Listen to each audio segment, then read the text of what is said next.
All right, all right, all right. Welcome to Pro Football's first 50 years, where we take the past, we bring it back to life. Now, you can go online. I'm talking the first 50 years here, from 1920 to 1970. You can go online, especially if you're going back like the 20s and the 30s, and you can find a box score of a game. Obviously, you scored a touchdown, maybe how far somebody kicked the field goal, what the attendance of the game was, where the game was played at, maybe even like the starting lineups for each team. But exactly what happened during the game? Well, thanks to old newspaper articles, we get to take a little bit of a deeper dive into each and every game during the first 50 years of professional football. Now, just a little news flash here for you. There ain't no fancy videos going on here, nothing like that. All there is you and me for the next 30 to 60 minutes. If that's all right with you, let's get it on. And today's game, the Washington Redskins and the Green Bay Packers at City Stadium, which really wasn't City Stadium. It was more of City Stadium 2, which really wasn't City Stadium 2. Now it's called Lambeau Field. Does that make any sense to you? Well, it doesn't make any sense to me either, but I'll try to explain it as we go along. November 22nd, 1959. Now, very interestingly here, the Packers were in the midst of a long little dry spell, and lo and behold, comes along some guy of Vince Lombardi and starts turning things around. Well, the Washington Redskins, because they were called the Washington Redskins back then, they were in a little bit of a dry spell too, and they would be in a dry spell for quite some time until some by the name of Vince Lombardi would come around in 1969 and turn that team around, make them winners. Unfortunately, very sadly, it was just for the one season, but he turned them into winners as well, too. The Redskins were not a very good team in 1959. Interestingly, they beat the Colts. Just goes to show you, any given Sunday. The Colts lost 3 games all year. They won the championship. They were the best team in football that year. But they lost to the Redskins. The Redskins only won 3 games all year. One of them was against the Baltimore Colts. However, the Packers would finish the season with a winning record. However, going into this, it is weird. They were very, very streaky. Let's pop it up here. Very streaky. If you consider, it disappeared. If you consider take just the last 2 exhibition games for the Packers, 1950. I know they're exhibition, but just bear with me here.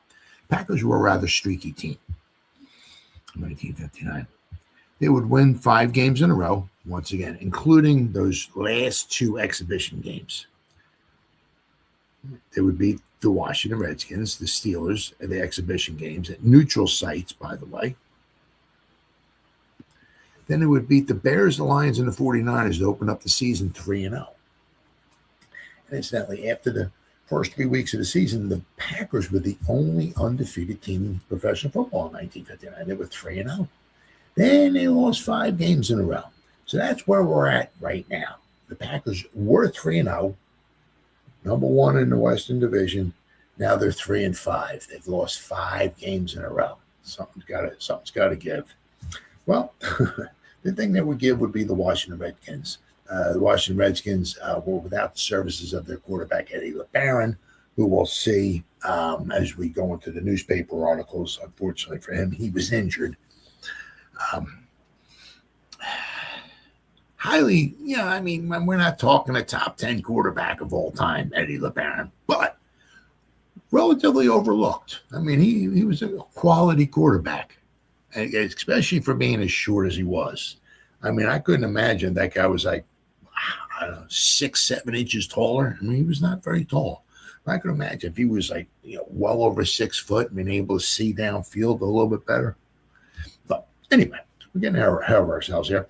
But so the Packers would lose 5 games in a row. Then they would win the final 4 to finish the season at 7-5, tied for 3rd place. Now the Western Division was very good. The Colts were 9-3. The Bears finished 8-4. The 49ers and the Packers both finished 7-5. So a very strong division. The Redskins, on the other hand, you'll see a lot of L's.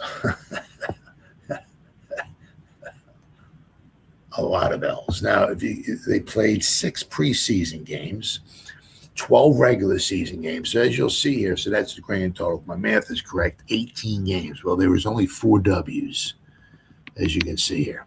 They beat the Rams, who were not a very good team that year in exhibition. They beat the Steelers, they beat the Cardinals, and then here they are. They beat the Colts 27-24 in Washington. But other than that, they just lost a lot. I mean, they didn't score a lot of points. 10 points here, 14-14. They got shut out. 17, 7 points here, 6 points. So they didn't score a boatload of points. They were just not a very good team overall.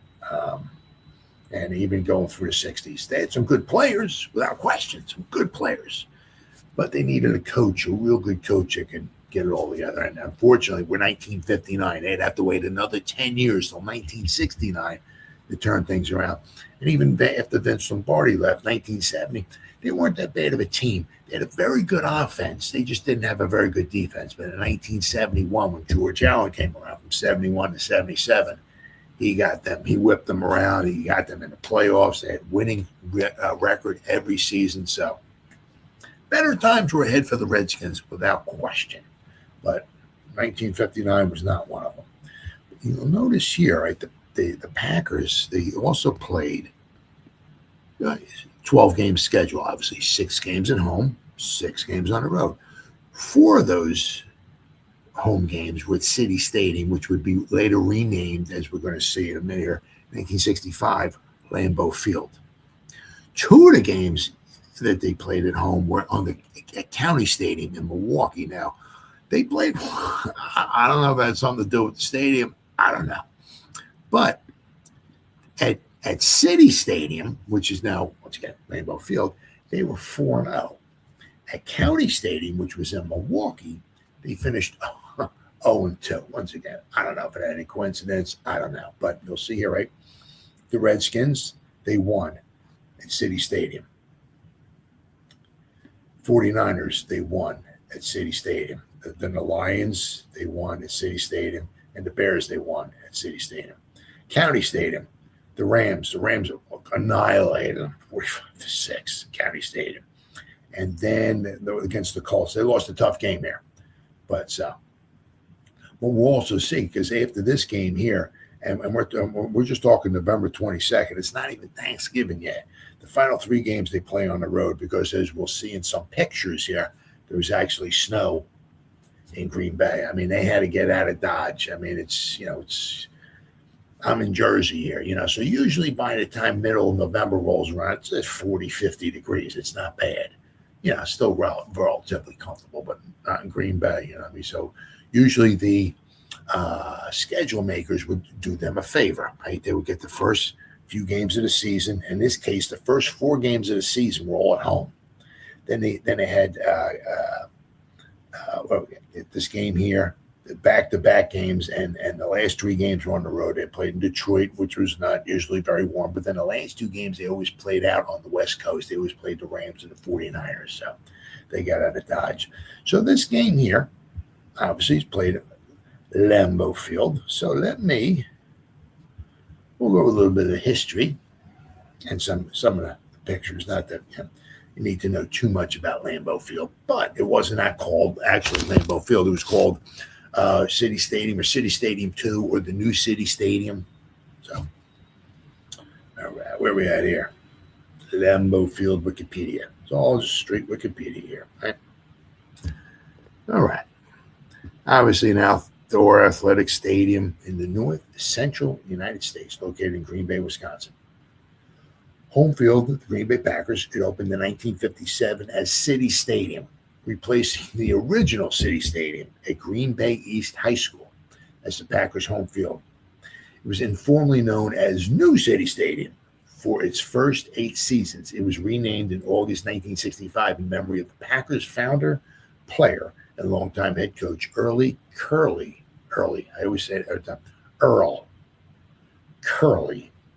Lambeau.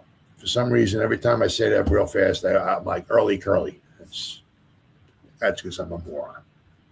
He died too much prior, so they renamed the stadium Lambeau Field. So, as of, I guess this isn't right up to the minute, but apparently the seating capacity got up to over 81,000. So, as we'll see in some pictures, I mean, it's a beautiful stadium. My son and I were there, 2022. We saw the Packers and the Cowboys play there. Beautiful stadium. To me, outdoors, on grass, and you're playing in the weather elements. That's football. That's Lambeau Field. Beautiful stadium. All right, here we go. All right. Since 1925, the Packers have played at 25,000-seat City Stadium, the original City Stadium, located behind Green Bay East High School. However, by the 1950s, it was considered inadequate for the times. It was built almost entirely of wood. And East High's locker room facilities were considered inadequate even back in the 1920s. And we're talking now, we're going into the 50s. Visiting teams often dressed before the game at the Hotel Northland. I mean, they had to dress at their hotel and go over to the stadium dressed. I mean, that ain't happening nowadays, I can tell you that much. Where the Packers' opponent stayed at the time was at the Hotel Northland. The stadium could not be expanded, though, because of the East High's location. Ruled out any expansion to the south, and it could not be expanded to the north or the east due to its location along the East River. You really can't expand the stadium if you're next to a river, so it was kind of cornered. But we'll show you what the new City Stadium or Lambeau Field looked like, especially at the beginning.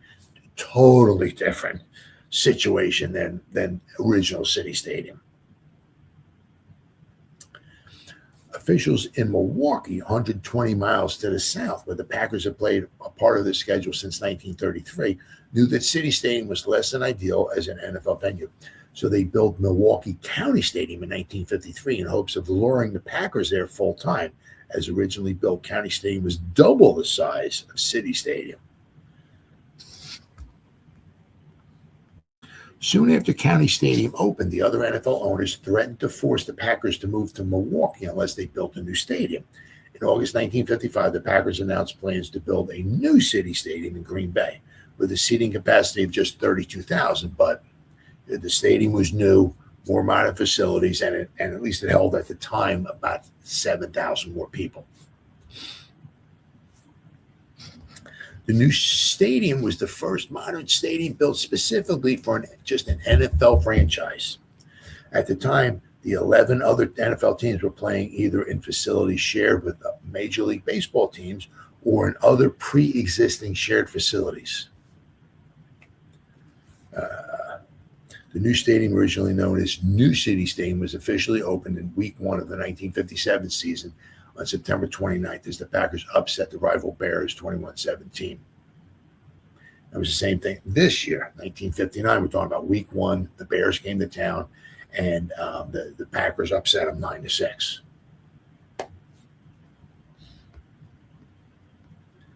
So demand for tickets at the new stadium easily outstripped supply. Not coincidentally, after the arrival of Coach Vince Lombardi in 1959. In 1961, 4 years after it opened, the new City Stadium's capacity was increased to over 38,000. Since then, the Packers have been regularly increasing the seating capacity. The bowl was increased to 42,000 in 1963 to about almost 51,000 in 1965 with the enclosure of the south end zone, and just after Lombardi had left, to over 56,000 in 1970, when the north end zone was enclosed to form a continuous oval bowl. So let's go take some look. Obviously, at some of the pictures. Some pretty cool pictures here. Pretty cool pictures we got. All right, what do we got here? There we go. This might be it. There we go. All kinds of just lovely pictures here. Okay, so originally, where are we at here? Okay, here we go. This is kind of, Oh, here we go. This is a good one here. This one kind of shows you. I mean, it's like out in the middle, like cornfield. I mean, there's like a road here. There's maybe a road. I mean, this is a, obviously right now a major stadium, right? I mean, but you see back in the day, yeah, the little road. Yeah, there's maybe some farming field here. The parking lot was gravel. You can see right here as they're starting to build it. It was like indented into the ground, but you can see around it. It's like nothing. So you can see like right here, right? I mean, they had maybe some stands here or something, but like the predominantly the majority of the people would be sitting right, in the playing area. They maybe had some seating down here. Where can we? Oh, here we go. Here's a good picture of it right here. This is September 29th, 1957, the first game at Lambeau Field. So, but you can see like it was, a decent amount of seats over here, but down in the end zones here, like where the scoreboard was at, right, it was just maybe sparse seating. There we go. Here's another one. All right, you can see like, how it can hold quite a few people up here, but not around over here.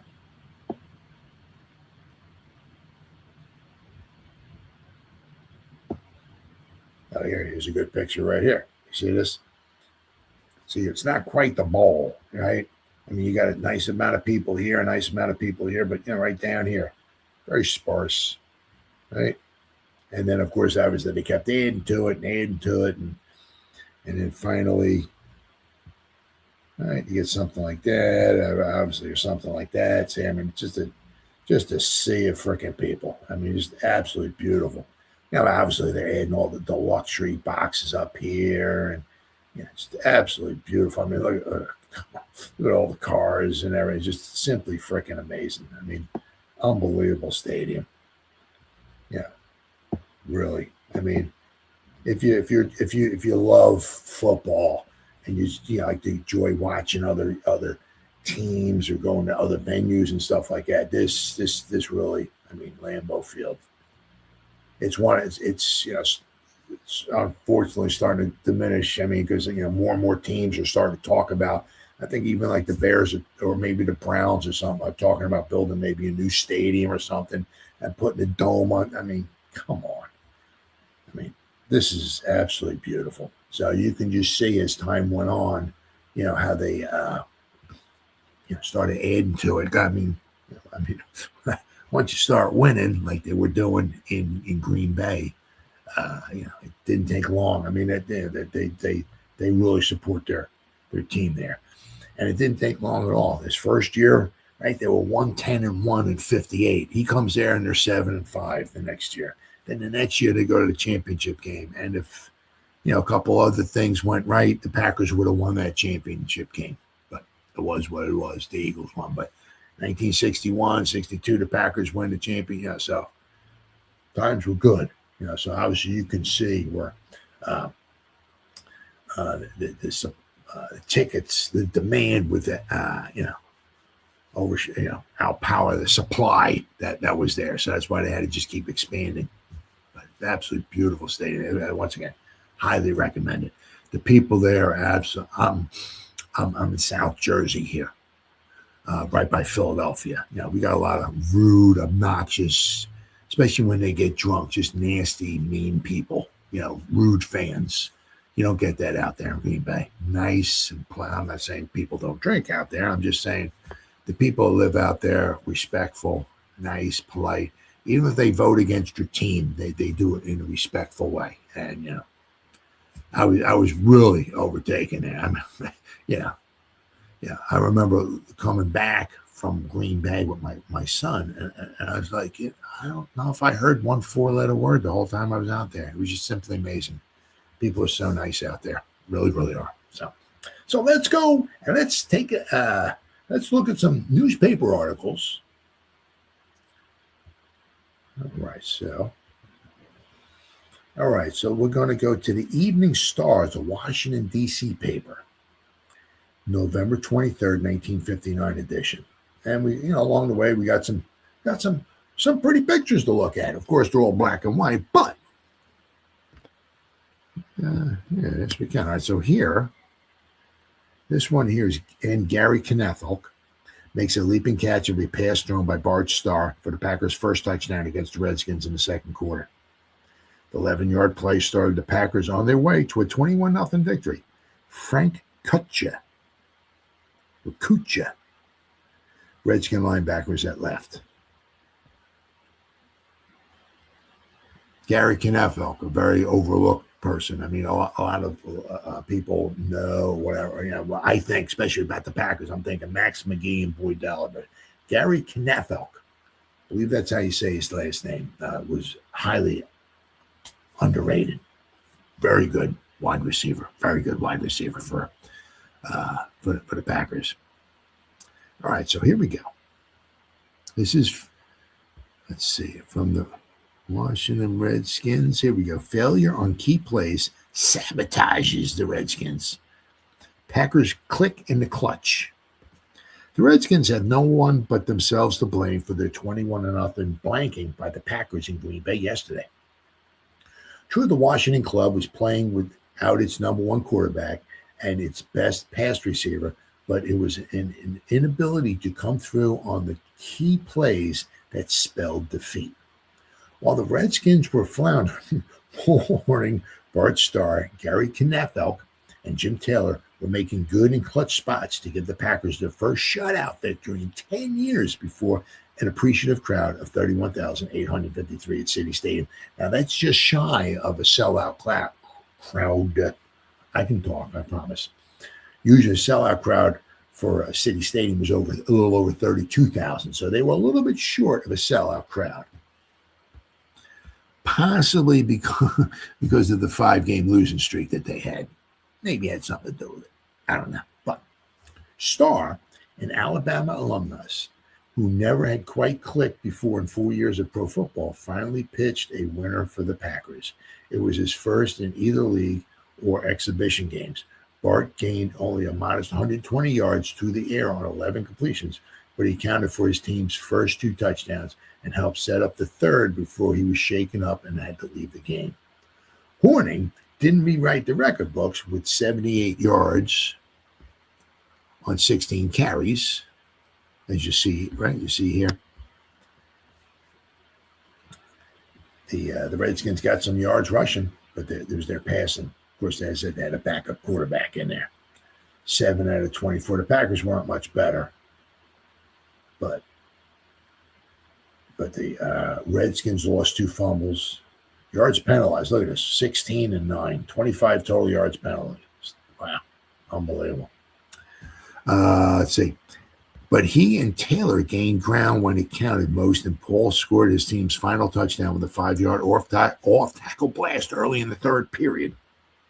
Eddie the Baron, unfortunately, missed the game, nursing a cracked rib, suited up for the Redskins, but was withheld from the game for fear that a slip might put him on the shelf for the last 3 games. And Bill Anderson also was in uniform, but unable to play because of an ailing knee. So 2 of their top players were not in. Before it was over, defensive end Johnny Paluk was ejected from the game for allegedly slugging Knethel, and coach Mike Nixon had to resort to a makeshift lineup that some Washington fans had trouble recognizing. The slippery condition of the thawing field under cover for 2 weeks to protect it from the weather, while the Packers, all right, CC Redskins D3, I think I got to go 2 pages here. Whoops, what we had here? All right, here we go. Here's another picture. Bum, bum, bum, bum. This.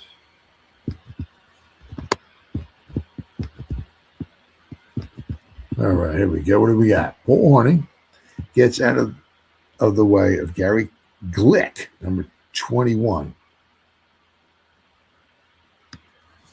of the Redskins, en route to a 30-yard gain that got the Packers out of first quarter hole yesterday, Green Bay.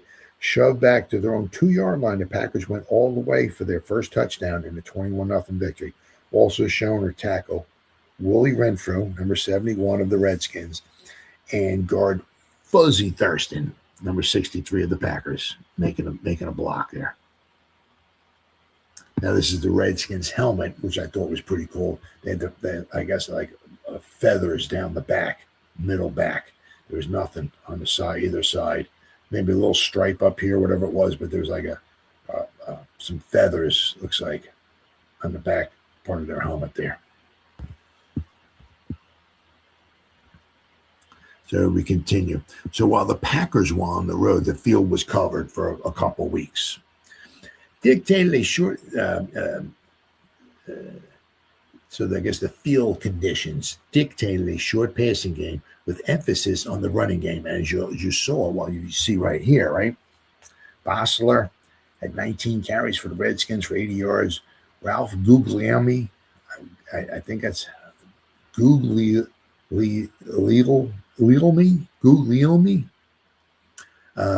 He bounced around from quite a few different teams. I know he was on the Giants. I believe he was on I was going to say the Lions, but I know he bounced around. He was on the Giants for 1 year in 1962. He ran 8 times for 52 yards. Sutton, 3 for 30. Olszewski might be 9 for 24. So, you got some yards rushing here. Paul Hornung, 16 for 78. Jim Taylor, 15 for 81. So both teams were able to run the ball.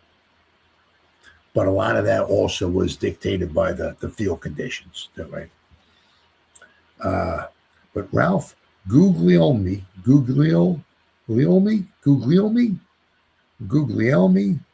who started at quarterback, hit only 4 of 14 intended receivers for a meager 30 yards and didn't come up with the big play. Eagle Day, who spent last week working with the defensive unit, went in cold when Goog faltered.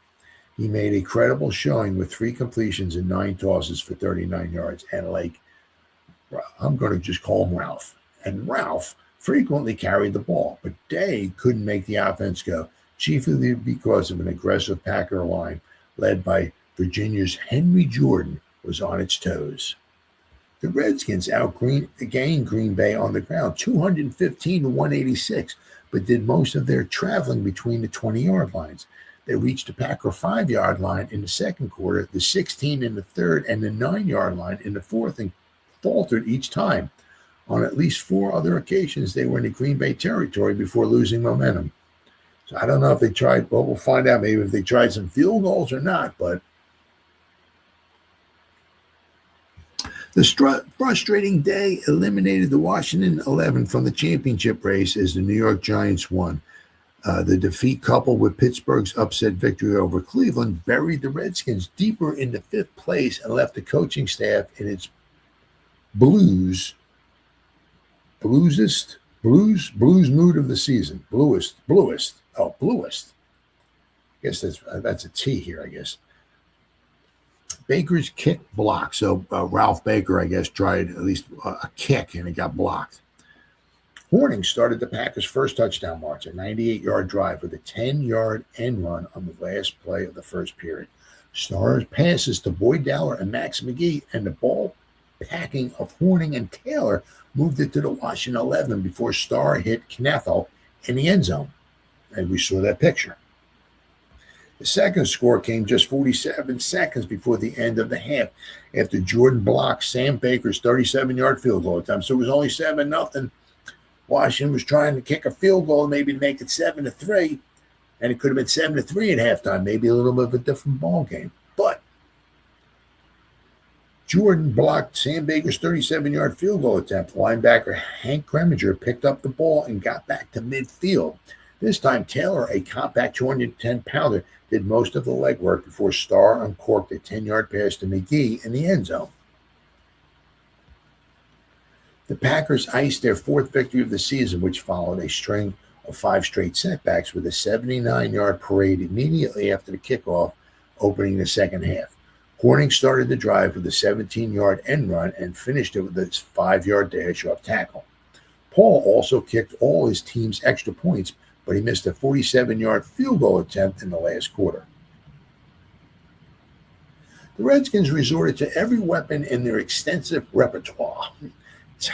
A tight tee, double wing, slap back, etc., in an effort to find a weakness in the Packers' defense. But it was simply no dice. Now, you find it's weird because, the teams are certainly much different. But the week before, when the Packers lost to the Colts had a ton of yardage. A lot of that was the passing of Johnny Unitas. But, 1 week, he had over 300 yards passing, Unitas, against the Packers. So 1 week, they give up a bunch of yards. And then this week here, they give up almost nothing through the air, although you have two totally different quarterbacks now. One of the greatest of all time, and then you got other ones who are backups. So, Washington, they tried running on fourth down with a yard to go in the first quarter, only to have Tom Bettis stopped by Don Bosler. In the third period, Day, looking for a receiver and finding none, took off on fourth down and was a foot short of making a first down on the Green Bay 16. Richie McCabe gave the Redskins their fourth period scoring chance, one that looked as though it would pay off by latching onto one of Starr's passes at midfield and running it back to the Packer 44 near the end of the third quarter.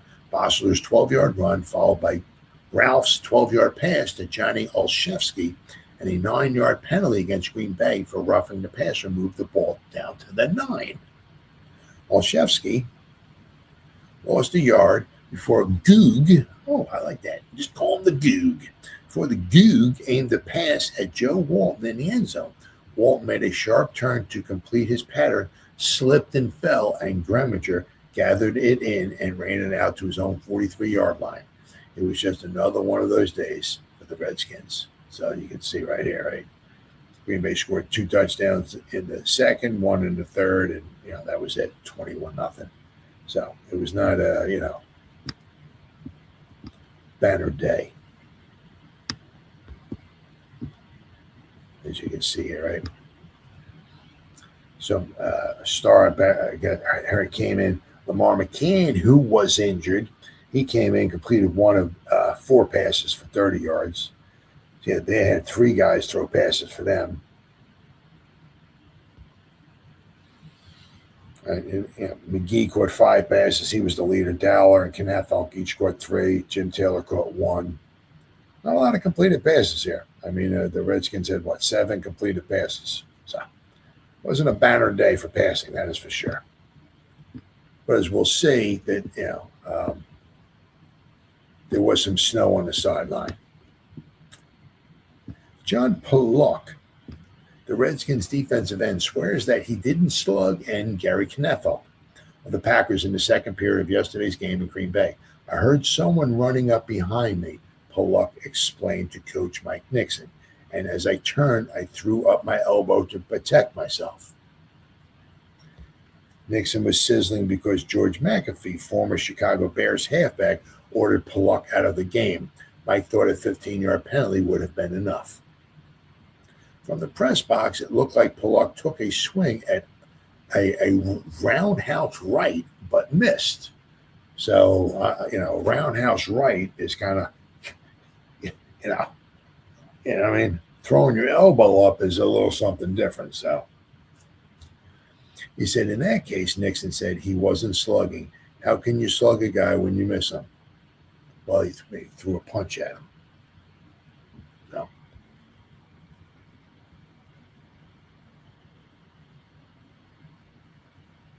Redskin Honor Man of the Week should be equipment manager Kelly Miller, who apparently was the only one who remembered what he was supposed to do in Green Bay. Kelly had a rubber-soled shoes and long flannel underwear ready if needed. The weather, by the way, was the best of the season in Green Bay, a perky 42 degrees. Packer coach Vince Lombardi said finishing the season with 3 road games starting Thursday at Thanksgiving Day game in Detroit does not bother him, but he admits it is odd that teams winding up with 2 games on the West Coast usually falter. We don't know what happens to the boys, Lombardi said. We can't ascribe a reason for the letdown. Reed Eubank, Baltimore coach, even practiced at home all week and flew out the day before without any better luck. We'll have to try to do something about the scheduling. Well,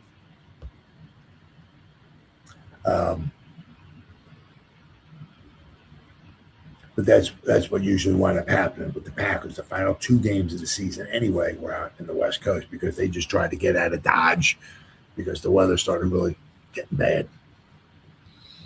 All right, now we got the Baltimore Sun.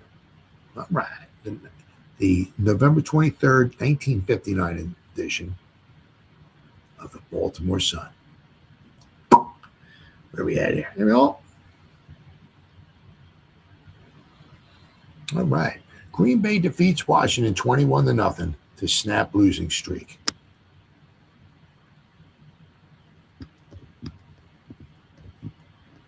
Starr hurls 2 scores. Packers post first shutout since 1949. Green Bay, Wisconsin, November 22nd. The Green Bay Packers meshed a powerful offense and a stout defense to overpower the Washington Redskins 21-0 today and snap a 5-game National Football League losing streak. The Packers, who won their first 3 outings before going into a tailspin, scored twice on passes by Bart Starr and once on a 5-yard smash by Paul Hornung in posting their first shutout since 1949. The Redskins, hurt badly by the loss of quarterback Eddie LeBaron, who was sidelined with a cracked rib, were outplayed all the way by the determined Packers. Green Bay's number 2 signal caller, promoted to a starting role with Lamar McCann hobbled by a leg injury. Now, a couple weeks prior, McCann had his foot in the ground, his cleat in the ground, I think threw a pass, and I think he mentioned Doug Atkins hit him. He said it wasn't a cheap shot or nothing like that, but I guess after he just maybe let go of the pass, his foot was in the ground, and of course, you got a 6'8" Doug Atkins coming, he's going to hit you. And however he hit him, he said he wound up pulling some muscles in the back of one of his legs. So, let's see. So, Starr tossed touchdown strikes to Gary. They got here. Here they have Gary Knefelk, Max McGee in the second period. Knefelk took a bullet-like pitch cutting down the middle from his right end position to complete an 11-yard maneuver. McGee crossed over from the left flank to take a Starr pass on a 10-yard scoring play. The Packers rolled 79 yards for their final tally in 9 plays after receiving the second-half kickoff. The key weapons in the advance were 4 passes by Starr, the last one setting up Hornung for a slant off tackle into the end zone. Green Bay surrendered 200 yards on the ground to Washington, but limited the Redskins to a meager 69 yards through the air. It marked the first time the Packers have blanked the Redskins in an NFL rivalry dating back to 1935. Wow. Washington threatened on 4 occasions, but was halted each time by the Packers' rugged defensive unit. The Redskins advanced to the Green Bay 4 in the scoreless first period, but gave up possession when the Packers stopped fullback Don Bosler, the former All-American from Miami, on a line smash. Wow, they could have possibly had 3 points right there. In the second period, Washington rolled to the Green Bay 19, but Tom Bettis then dropped Ralph the Goog for an 11-yard loss, and a field goal attempt by Sam Baker from the 37 was blocked by Hank Jordan. Green Bay halted Washington on the Packers 16 in the third period and then staged another defensive show in the last period. So the Redskins were down there. They just couldn't punch it in. And I guess that also, if you don't have much of a passing game and they can pretty much buckle down and be prepared for the run, I guess that certainly helps stop them too. Redskins had a first down on the Green Bay 9. A running play resulted in a yard loss, and the Goog's pass into the end zone was intercepted by Hank Greminger, who returned to the Packers 43 to pull his mates out of danger. Green Bay drove 96 yards in 9 plays for its first touchdown after the defense had stopped Bosler. So after that goal line stand, Packers got the ball at the 4, went all the way down for a touchdown. Could have been like 3-0, Instead, the tide turned. The big plays before the payoff pitch from Stark to Knefeld were runs by Horning and Taylor, and aerial maneuvers with Starr on the firing line. Taylor, who missed much of the season because he missed 3 games because of burns suffered from a household mishap. Apparently, he burned his hand and a foot with some bacon grease. So Taylor sparked the second touchdown drive launched at midfield after Baker's field goal attempt was blocked. Taylor's picked up 34 yards on 4 carries in an 8-play series. With LeBaron out of action, the Redskins suffered barely in the air. They managed to connect on only 7 of 24 passes and had 2 passes intercepted. The Packers, in contrast, hit on 12 of 23 attempts for 150 yards. I mean, like in now a day, standards, 12 to 23 is not very good. But I mean, you got some, some schedules here, so each team, this is the 9th game of the season for both these teams. They only got 3 games left, just a 12-game schedule, right? Really quick. But as crazy as it is, right?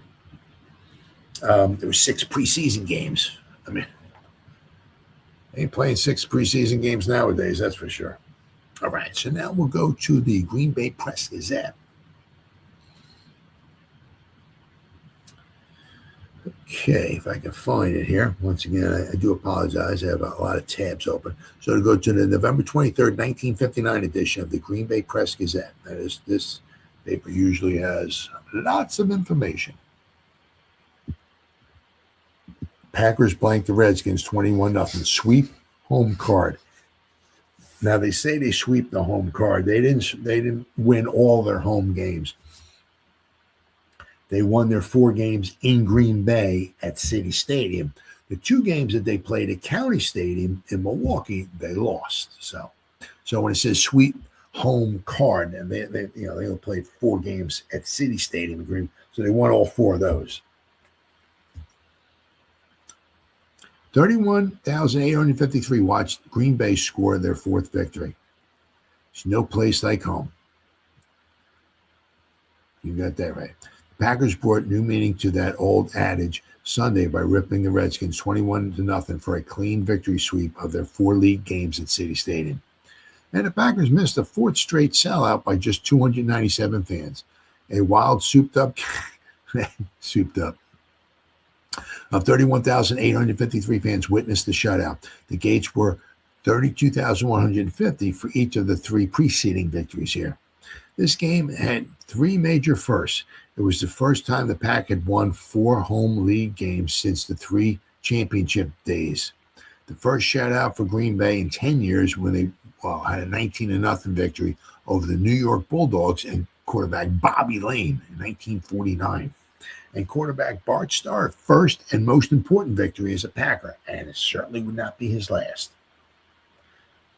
And it was because of Lamar McCann getting injured, quite possibly was what, obviously put Starr in there, but, you start winning, you keep going with the hot hand. So Bart Starr obviously would finish out this season as the starting quarterback, and as they say, the rest is history. With the Colts blasting the 49ers, giving them both 6-3 records, the Packers actually gained a full game on those tied leaders. The Bears are second with a 5-4 record, and the Packers have a record of 4-5. Thus, the Packers still maintain a slim chance of tying for the Western Division lead with 3 games to go against the Lions, Rams, and 49ers. And the Bays won't have to wait long to go for a 5-5 record facing the Lions in the annual Thanksgiving Day Classic in Detroit, which is coming up in 4 days. Nothing's easy in the National Football League, especially victories, but the Packers went about their business with such seriousness and zest that a win seemed inevitable once the Packers scored early in the second quarter. The Bay defense submitted 269 yards, including 200 by rushing, took the ball away twice on downs deep in Bay territory, and killed another threat when hammering Hank Greminger intercepted a pass in the end zone and raced it out 46 yards. The Thou Shalt Not Pass platoon didn't have to contend with injured Eddie LeBaron, but terrific pressure was kept on the Redskin passer George, no, the Goog, I'll call him, and Eagle Day, who got only 67 yards thrown. Little Eddie LeBaron probably wouldn't have done much better. 2 Redskin passes were intercepted, and enemy passes were tossed back. The passers were tossed back 31 yards trying to pass. They got sacked and lost 31 yards. Starr was making his second league start this season, earning the assignment for the fine work and the tough loss to the Colts the previous Sunday. He responded with 11 completions and 19 attempts for 120 yards and 2 touchdowns. Here we go.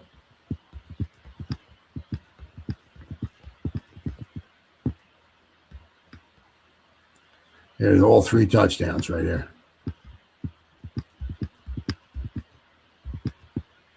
That's the one. I guess to Knathelk. Here's the one to Max McGee. And here's Horning.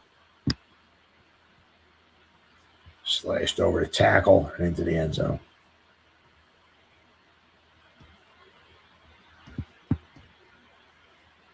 Before I keep reading, so we got here some stats right here. See, both teams got a lot of first downs by rushing.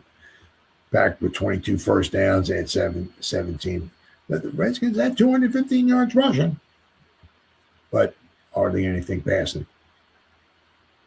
7 out of 24 passing, 12 out of 23 the Packers were. Both teams had 2 passes intercepted. I guess the Packers weren't sacked at all. And I don't know how many times they got sacked, but they lost 31 yards.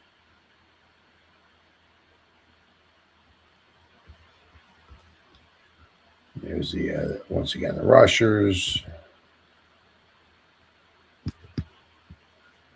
And you can see here, Jim Taylor, ran ball 15 times for 81 yards. Paul Horney, 78 yards for 16. So between the 2 guys, they had almost 160 yards rushing.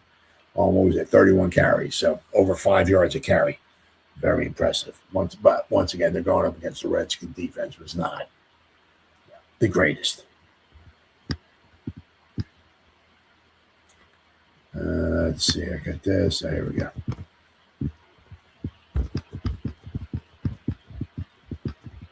All the way up to the top here. All right. Green Bay's gained 186 stripes on the ground, 159 by Jim Taylor and Paul Horning. Bart would have gone the distance, but his vision became blurred, and Lamar McCann relieved early in the 4th quarter. Starr injured his eye in the Colt game, and several jolts after passing bothered his eyes. Wow. It just said just a joke. I wonder what was really going on inside his head. Starr worked touchdown drives of 95, 50, and 79 yards in the 2nd and 3rd periods. He hurled an 11-yard strike to Gary Knefel for a 7-0 lead at 3:41 of the 2nd frame. Just before the half, he pitched a 10-yarder to Max McGee for a 14-0 edge. Starr moved the second half kickoff 79 yards in 9 plays, with Horning rushing the last 5 yards for the touchdown, and a 21-0 lead at 4:14 of the 3rd period. Horning and Taylor did all obey rushing until the last series, when Luke Carpenter moved twice and Don McElhaney and Bill Butler once each. Taylor gunned 81 yards in 15 trips, Horning at 78 yards in 16 rushes. The Packers had one other hot ground gainer, Greminger, who piled up 66 yards in 2 carries, 46 on an interception return, and 20 on the return of a blocked field goal to set up the Packers' 2nd touchdown. The Pack's 3-end offense kept the Redskins in hot water. McGee caught 5 passes for 75 yards, and Boyd Dowler and Gary Knefel each got 3, and Taylor had 1. The Packers went into the game with 3 fluke cases: Boyd Dowler, Jim Ringo, and Tom Bettis. All 3 were outstanding, and another player, Hank Jordan, came up with a top game despite no practice until Friday while attending a funeral in Virginia. Jordan blocked the field goal. Starr, thwarted by hook or crook in his attempt to win a game as a Packer during his previous 3 seasons, received a good break right early, but it didn't last long. The Redskins received the opening kickoff, and 3 plays later, Emlyn Tunnell performed the first of 2 Packer interceptions. He grabbed the Goog's pass on the Redskin 48 and returned to the 30. Starr sent Taylor off left tackle for 10, but on the next play, Starr and Horning couldn't connect on a handoff, and Tom Bratz, the former Packer, recovered the fumble. The Bays had the ball for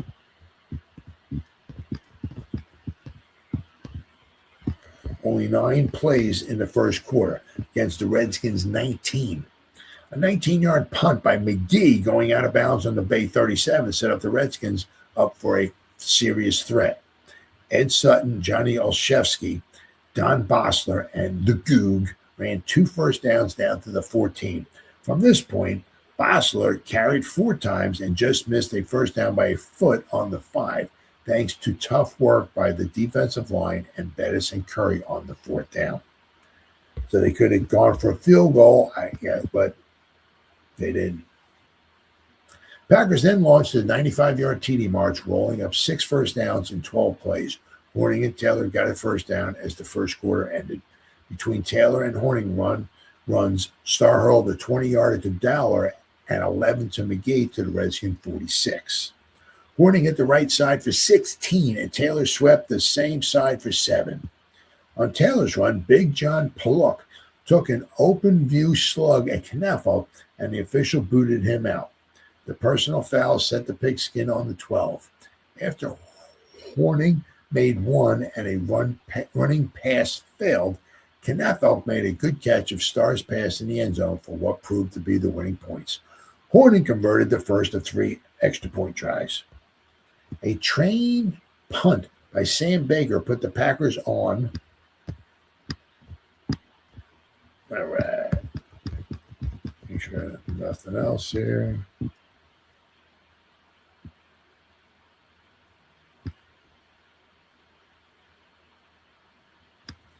Okay, where are we at here? Oh, yeah, this here. There we go. Lots of pictures here, but you can see here, see in the background here, all the snow. But the field was covered. So the snow maybe was on, I'm guessing was on the tarp, but they got it off the field. But I mean, there was snow there. Decent amount of snow there. What do we got here? What do we got? Here we go. Some good protection here. Guys coming in here, but you got a Horning, right? There's some good protection here.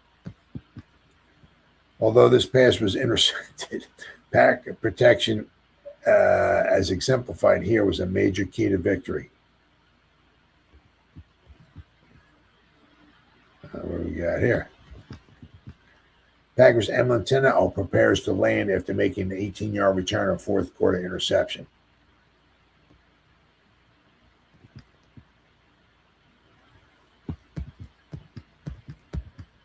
Emlyn Tunnell followed Vince Lombardi over from the Giants after the 58 championship game. So here we go.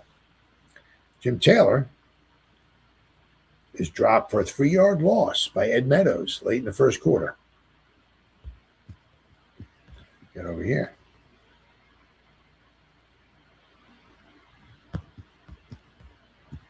Hit for Henry. Henry Jordan, Packer tackle, flattens Redskins quarterback Eagle Day for an 8-yard loss.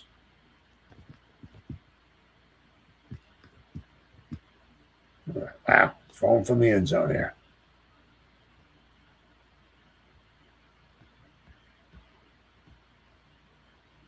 Dangerous territory. Redskins quarterback Ralph the Goog ducks behind goalposts en route to a 6-yard gain to Washington 7 early in the 4th quarter.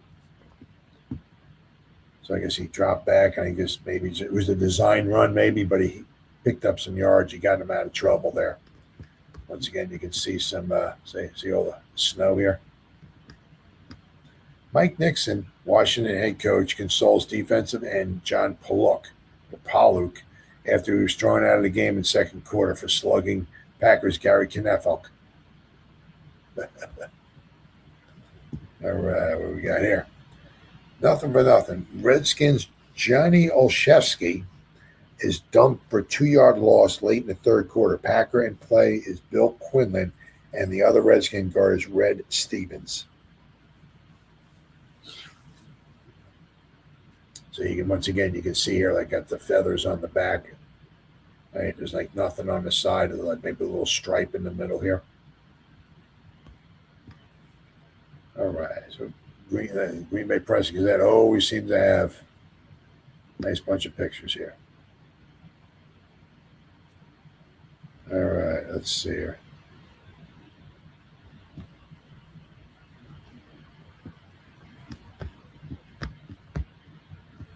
All right, hold on. Give me just a second here. I gotta. What are we at here? Is this the one? Okay. The train punt by Sam Baker put the Packers on column 4. Column 4. 1, 2, 3, 4. Put the Packers on their own 5. McGee then almost had the ensuing punt blocked by Meadows and Churchwell. The visitors ran off 2 first downs to the 21, but the Bays stiffened, so Baker tried a field goal from the 37. Jordan blocked it as the Bays rushed in, and Greminger scooped up the loose ball on the 30 and returned it to the 50. The Bays scored in 8 plays from there. Taylor slammed for 11, Horning for 3, and Taylor 15 down to the 21. After Starr threw a 3-yard pass to Dowler, Taylor ran 16 yards in 2 tries. With 54 seconds left, Starr's pass went through Knaffel's hand into the left flat, but his next pitch found McGee's mitts in the end zone for 14-0 edge. Horning launched a TD drive at the start of the second half with a 17-yard run around right end, with Forrest Gregg getting a good block. Starr threw to Taylor for 7, and then Jim rushed for 5 to the 50. So, I mean, you just see right here how crazy this is, right? So you got 4 guys' names in a row. I mean, Paul Horning. Right? I mean, you're not going to find this nowadays, especially on one team. Paul Horning, Forrest Gregg, Bart Starr, and Jim Taylor. You have 4 guys' names in a row, all in the whole thing. You're not going to find that nowadays on one team. Let's see here. Taylor for 7, and then Jim Rush for 5 to the 50. The next 5 plays, Starr completed 3 passes to McGee for 16, Dowler for 25, and Knafel for 8, down to the 5. Horning with Dowler, Knafel, Thurston, and Jay Cromer, making the key block, zoomed into the end zone for the 21-0 final. The Redskins, after an exchange of punts, reached the Bay 25, where a 4th down tackle by Jim Temp forced the Redskins to lose the ball. The Redskins got it right back when McCabe intercepted Starr's pass at midfield. This time the Redskins moved to the Packer 10, but Greminger took the Goog's pass in the southwest corner of the south end zone and raced out, reversed his field, and reached the Packer 43. 2 first downs moved the ball to the 33. Starr, apparently having an eye trouble, passed away over McGee's head, and Glick intercepted on the 5. McGee making the tackle on the 1. Near the end, McCann completed a 30-yarder to McGee to set up a field goal try by Horning from the 47. The kick was short and wide. In the last offensive try, Carpenter, McElhaney, Butler, and Carpenter again gained 27 yards on the ground. What are we at here? And here we go. This one here. Down deep 10 times, but couldn't score. That was Nixon, the Washington coach. Western Division race, a Washington writer asked Vince, who earlier had said he had been wondering if we ever were going to win another one after those 5 straight losses, declared with a grin, "We haven't given up yet." This inevitably led to a discussion of the future. That first line of ours is young. Virtually all of them are most second-year men in the league, Lombardi pointed out. Ringo's the only one with experience. Did this by mean he said Packers would be up there next year? Certainly in the next couple of years, we're going to be up there. Vince shot back with a smile. I don't know where, but up there. Had a fourth city stadium near sellout brought any thoughts of moving all 6 home games to Green Bay in 1960? No thoughts whatsoever as yet, Lombardi said. The Packers saw some wag noted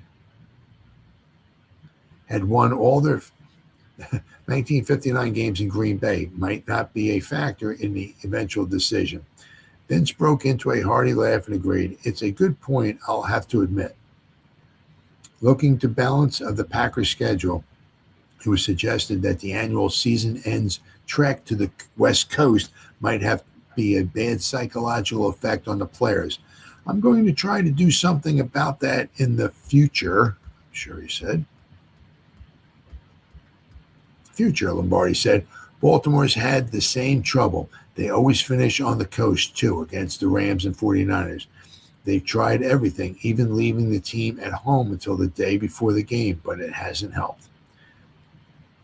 It undeniably was a big day for Bart Starr, his first personal victory since coming to the NFL from Alabama in 1956. But he accepted it with a surprising calm, which may be the final mark of professional maturity for the Packers' erstwhile hard luck guy. "That's some record, isn't it?" he snorted. "Be around 4 years and 1 victory." Still modest to the fault, he lavished praise on the offensive line and more specifically the pass protection. "I don't think any rush this season has been up to our protection," Starr insisted. "They just don't get there." "It's been that way all year. You can count the times on your fingers that they've gotten in. They just don't. And don't you think that line of ours did a fine job on the runs?" He glowed. "Jerry Kramer, for one, really played a heck of a ball game." Across the dressing room, Hard Rock Hank Greminger also is being swamped with felicitations for his heroics, which included 2 interceptions and a pair of dazzling runbacks. Minimizing his contributions, Hank said, "You get somebody to rush the passer. That's what it takes. We had a hell of a rush today, made him throw the ball away. In fact, that's the best rush we've had all season." Locker mate Forrest Gregg, a key figure in that hard-hitting offensive line who had been threatening to make an offensive back out of Greminger, declared, "It's good to keep the record clear at home. Like to play in front of this crowd." "I wish we played them all here," Hank said fervently. Bruising Henry Jordan, who admitted, "I ache all over," explained that he had cooperation in blocking Sam Baker's second quarter field goal attempt. Tom Bettis was on one side, pulling the center in, and Bill Quinlan was on the other, pulling the guard out. "And I went between them," Henry said. "I was lucky." "The spectacular was planned early in the day," he added. "We make that up before the game," Henry revealed. "It depends on the weak side, on the one we think is the weak man. This time we figured it was the big man." Bettis, who smothered the Goog for a 12-yard loss to blunt a Redskin touchdown threat and forced that field goal attempt, said it was wide open. The tackles, Hog Hanner and Henry Jordan, helped me up that one. They opened it up. It sure is a good feeling to go in there when nobody has you. I had my sights on the Goog, and that was it. It was a day of mixed emotions for 1958 All-Pro Bobby Dillon, quietly dressing across the way after what probably was his final Green Bay appearance in a brilliant career. He was happy over the victory, but somewhat unhappy over the end of a personal streak. It was the first time he had not started in his 91 games with the Packers. He said, "Except for 2 games when I was injured, and I ended a string of 68 consecutive starts." At the same time, he applauded the performance of his probable successor, Johnny Simak. "He did a real good job," Bobby said, "and I was glad to see it." Max McGee, returning to the sidelines after snaring Bart Starr's bullet pitch for the Packers' second touchdown just before the first half ended, confided to Bill Forrester with a grin, "It scared me. It hit me so quick."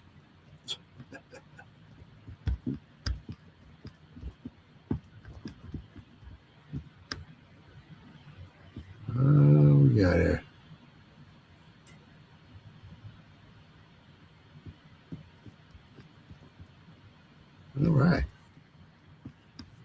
As I said, the thing I like about the Green Bay Press Gazette is as there's just a lot of good pictures, really, really good pictures, and that one did. So that was the that broke the streak for the Packers of 5 consecutive losses. So now they were 4-5. They had 3 games left to go, and obviously, since they finished the season at 7-5, they would go on and win the final 3 games of the season and finish 7-5. Meanwhile, the Redskins didn't have much to cheer about, and they wouldn't have much to cheer about for about another 10 years until Vince Lombardi would leave the Green Bay Packers and start coaching the Washington Redskins. So that's the way it was on this date, November 22nd, 1959, between the Washington Redskins and the Green Bay Packers at City Stadium, which is now Lambeau Field in pro football's first 50 years. Thanks for watching, and I'll see you next time.